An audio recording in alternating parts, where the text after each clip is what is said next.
You are the only one who knows how much money you'll need in retirement, and the right financial plan can set you up for success.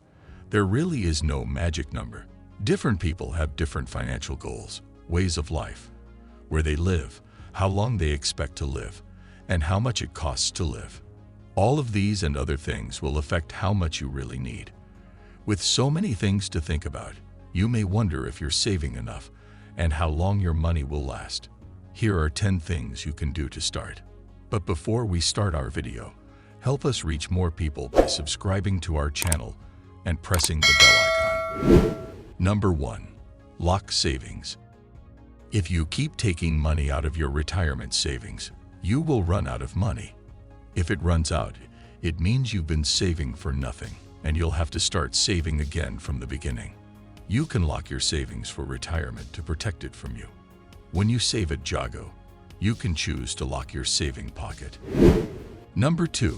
Minimize your fixed expenses. If you want your money to last longer, you have to cut back on the things you have to buy. These are things you can't really do without. Getting the right size home is a great way to cut back on fixed costs. This will help you save money on utilities and hopefully add some fun and friendship to your daily life. Number 3. Make healthier choices. Being sick is awful and costs a lot of money. Many long-term health problems can be avoided. If you make healthier choices throughout your life, you may be less likely to get diabetes, high blood pressure, arthritis, high cholesterol, and many other diseases. Number 4. Influence able options. You can invest more if you have more time. A lot of people say that it's just not possible for them. You can do it. Even if it's not what you want, you have to decide. Luxuries now and cat food later, or sacrifices now. Both investment returns and health worries can be changed. You can change some possible outcomes, but you can't change them all. Number 5. Maximize your Social Security benefits. Many people who plan to retire soon like the idea of getting Social Security at age 62. A check from the government every month for nothing. If you start Social Security too early, your benefits now and in the future will be cut by a lot. It also means that your cost of living adjustments will be smaller as you get older, when you may need them the most. Number 6. Consider some guaranteed income.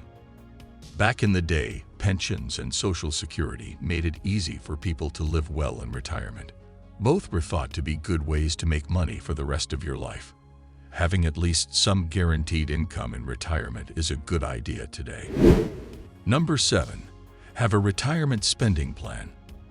We all hate setting up a budget, right? A spending plan is similar to a budget, but hopefully more fun. Here is where we put money aside for fun things like going on trips, shopping, or going out with friends. Budgeting is where someone who knows everything about money tells you that if you buy 1 cup of coffee at Starbucks, you will die poor. A good spending plan will help you figure out what you want to be able to afford when you retire. Number 8. Don't ignore tax planning. Remember that it's not what you make but what you keep that matters. Tax planning doesn't end when you stop working. In many cases, tax planning may become even more important and difficult when you retire. Number 9.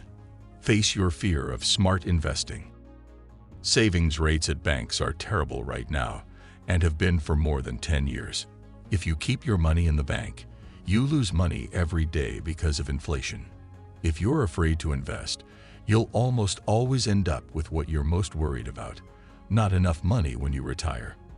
If you put your money in a certificate of deposit at the bank and earn 2% per year, you would need around $3 million to make just $60,000. That's before you pay taxes. Just so you know, bank interest is taxed as regular income, which means it will probably cost you more in taxes than investing wisely. Number 10. Plan for long-term care. Plan for the costs of long-term care and then hope you don't have to use it. In either case, the chances are very high that at least one person in a married couple will need long-term care when they retire. Usually, the man goes in first, which puts a huge strain on the family's finances, if not completely using them up. Then the widow has to live off of any guaranteed income they might have in Social Security. If you like these kinds of video, please give us a thumbs up, and a sub to the channel will be amazing. We have something you might want to check out in the description below. Thanks for watching.